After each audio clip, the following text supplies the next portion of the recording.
Mumbai TV, हर खबर सच के साथ। मैं हूं ज़ैन सैयद और आप देख रहे हैं मुंबई टीवी। आपको बता दें, देश भर में जिस तरीके से महिलाओं पे अत्याचार और सुसाइड के मामले लगातार बढ़ रहे हैं, थमने का नाम नहीं ले रहे हैं। ऐसे ही एक मामला मुंबई के घाटकोपर अमाबाई इलाके का सामने आया है, जहां एक महिला ने सुसाइड कर लिया है। हालांकि परिवार का ये मानना है ये सुसाइड नहीं, कहीं ना कहीं ये मर्डर है, उसे उकसाया गया सुसाइड पे उसके ससुराल द्वारा। तो आइए इनके परिवार से बात करते हैं और जानते हैं। मैम, आपका नाम बताइएगा और जिनकी मृत्यु हुई है उनका नाम बताइएगा। मेरा नाम राधा सोनावने है। मेरी लड़की का नाम उज्ज्वल आहिरे। मैम, क्या हुआ था, क्यों सुसाइड किया गया, वजह क्या बताई जा रही है? उन लोग बहुत उसको सताते थे। वो मेरे से पैसा वैसा भी मांगता था, मैं देती थी उसको ऐसा पैसा। मेरे लड़की को सब कपड़ा इधर से ही सब मैं देती थी, सब इधर से ही देती। उसको कभी बीमार पड़ी तो उसको मेरे पास से ही सब खर्चा था। कुछ अगर उसके घर पे खाने को लाया ना तो उसका हिस्सा नहीं लाते थे। तो उसका आदमी क्या बोलता था, ये अभी ये इधर ही रहती है ना 2 चाली छोड़ के। तो बोलता था जा 2 चाली छोड़ के, तेरे माँ का घर है तो गवर्नमेंट का पैसा किस काम का, जा तेरे माँ से मांग ले। तो मैं देती थी उसको, जो चाहिए वो देती थी। पर ये ऐसा बार बार ही होता था। वो उसको बहुत पीटता था, सर पे मारता था, डिप्रेशन में भी गई थी। तो इलाज मैंने उसका चालू किया तो उसने इलाज भी पूरा नहीं होने दिया, दवाई खाने नहीं दी उसने। और इधर मैं लेके आई तो वो रोज़ आता था इधर हमारे घर पे और बहुत रोता था, हमारा प्यार का शादी है, मैं मर जाऊंगा, तू नहीं आएगी तो मैं जान दूंगा, ऐसा करके बहुत सताता था उसको। इसको इधर आके भी उसको आँख फाड़ता था और धमकी देता था, तू नहीं आएगी तो मैं ऐसा करूँगा वैसा करूँगा। इसके लिए मैंने वापस भेजा उसको। तो लेके गए तो सास ने घर पे नहीं लिया, वो ननंद के घर पे रखा। तो उधर भी वो दोनों भी उधर जाके उसको पीटते थे। कभी आपने इस मामले में पुलिस स्टेशन में शिकायत करी? हाँ की थी, शिकायत भी की थी नवंबर में। तो उसको बुलाया था उधर चौकी में, तो समझ दिया ऐसा मत करिए। तो बोला नहीं, ऐसा ही हमारा झगड़ा चलता है। उसको फिर कुछ भी बोलने लगा, वो ऐसी है वैसी है, कुछ भी गंदे गंदे आरोप करने लगा वो।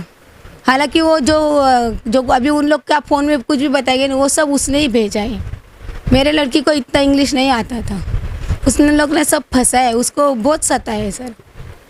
लड़की की शादी को कितना समय हो गया? 14 साल हुआ है। लड़की उसको 2 लड़की है, 12 साल की, 7 साल का लड़का है। ये इनके साथ में अत्याचार कब से होते हुए आ रहा है? पहले भी होता था ऐसा कभी कभी। वो उसको बहुत दबा के रखते थे, किसी से बात नहीं करने का, किधर जाने का नहीं, दरवाज़ा बंद करके ही काम करने का, मम्मी के घर पे ज़्यादा जाने का नहीं, किसी से ज़्यादा बात करने का नहीं। वो ऐसा निकालती ही थी दिन अपना। अभी वो ज़्यादा परेशान हो गई थी। क्या लगता है आप लोग को कि उन्होंने खुद से सुसाइड किया है कि क्या है, ये बताइएगा थोड़ा। नहीं, वो क्या बोलता था, मैं तेरे माँ बाप को, मैं तेरी माँ को, बहन को तेरे को दूंगा, लेकिन ऐसा नहीं दूंगा, चीर फाड़ करके दूंगा। तो लड़की बोलती थी, मम्मी तू मेरे को संभालेगी क्या, तू मेरे को जीवन भर संभालेगी क्या? मैं बोली हाँ बच्चा, मैं तेरे को जीवन भर संभालेगी, खाली अगर तू वो मारने लगा ना तो किधर से भी भाग के मेरे पास आ जा। मगर वो नहीं आई सर, वो दोनों ने मिल के फांसी दी, क्योंकि वो बोलती ही थी कि मैं नहीं मरूंगी, मैं दूर रह के मेरे बच्चों को देखूंगी। मगर नहीं, वो उन लोग ने ना वो मार डाला उसको। जिस दिन ऐसा हुआ ना, उस दिन सुबह भी वो उसको मार के ही गया था। और सास को ने भी दोपहर में उसको बहुत झगड़ा की। और वो इतनी हिम्मत वाली लड़की नहीं थी सर, आप किससे भी पूछे वो कैसी लड़की थी, कभी किसको उल्टा जवाब नहीं देती थी। तो इतना बड़ा कदम नहीं उठा सकती, मेरे हिसाब से नहीं उठा सकती, क्योंकि वो मेरे को बार बार बोलती थी, मम्मी मैं खुद नहीं मरूंगी, मेरे को बहुत डर लगता है मरने का। लेकिन इन लोग का विश्वास नहीं है मेरे, उन लोग मेरे को मार डालेंगे। आखिर में वही किया। मैं भेजती नहीं थी तो उसकी ननद घर पे आई, उसको भेजो, अगर मेरे भाई को कुछ हुआ तो मैं तुम लोग को छोड़ूंगी नहीं। तो मैं बोले, फिर मेरे बड़े बच्चे लोग बोले क्या, मैं हमारे भाई बहन को कुछ हुआ तो बोली मेरे रिस्क पर, आपके लड़की के बाल को भी धक्का नहीं लगेगा। और अभी ये जब से ऐसा हुआ है ना, तो वो ननद तो देखने भी नहीं आई, और उन लोग भी मेरे लड़की के मौत के लिए उधर आए भी नहीं सर।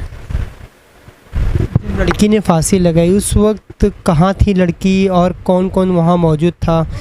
घर पे कोई नहीं था, कोई नहीं था। क्या पहले कहाँ गए थे वो लोग?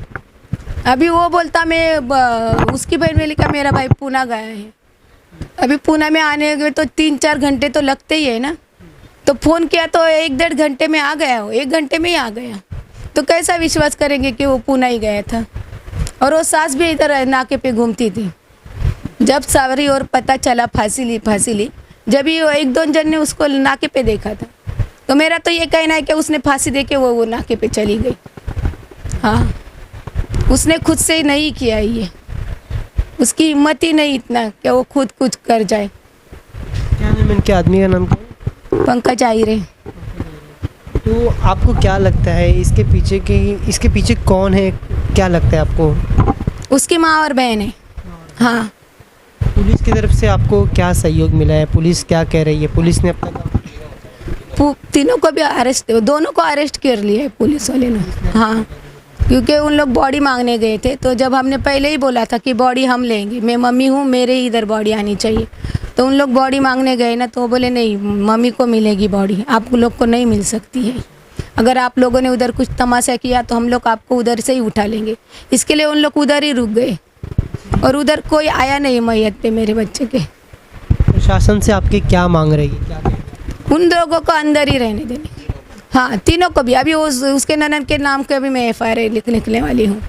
वो छूटने नहीं चाहिए। जैसे मेरे बच्चे की जान गई ना, वैसा वो भी अंदर ही रहना चाहिए। उन लोग को शिक्षा मिलनी चाहिए। लड़की का मौत ऐसा नहीं जाना चाहिए खाली, उसका कुछ तो होना चाहिए। आपसे एक आखिरी सवाल ये रहेगा कि क्या लगता है आपको, ये पूरा प्लानिंग करके कहीं ना कहीं मर्डर किया गया है, सुसाइड का इसको नाम दिया जा रहा है, क्या लगता है कि आपका ऐसा आरोप है? प्लानिंग करके मर्डर किया है मेरे बच्चे का। हाँ, बराबर सब प्लानिंग करके। क्योंकि सर जब उसने फांसी लिया ऐसा बोलते ना, तो ये 9 फुट का ही घर है उनका ऊपर का। तो घाट पे बिठा के उसको पहला फांसी दे के ऊपर लटकाया, क्योंकि ये इसके ना इतना ही उसका पैर ऊपर था और उसको सुसु भी हुई थी गादी पे। जब वो नीचे उतारने गए ना, ये हमारी चाली के 2 लड़के, तो इधर भी सुसु हो गई थी और वो जरा सूख भी गई थी। और उसकी इतनी हिम्मत ही नहीं कि वो ऐसा कर सके सर। हाँ, उन लोग को तो सज़ा मिलनी ही चाहिए, यही है मेरी।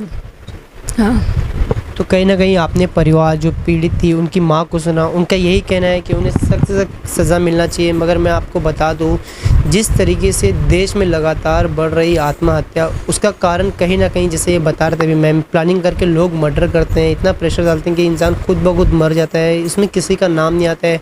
धारा 306 लगा दी जाती है जिसमें इतना दंड नहीं होता है।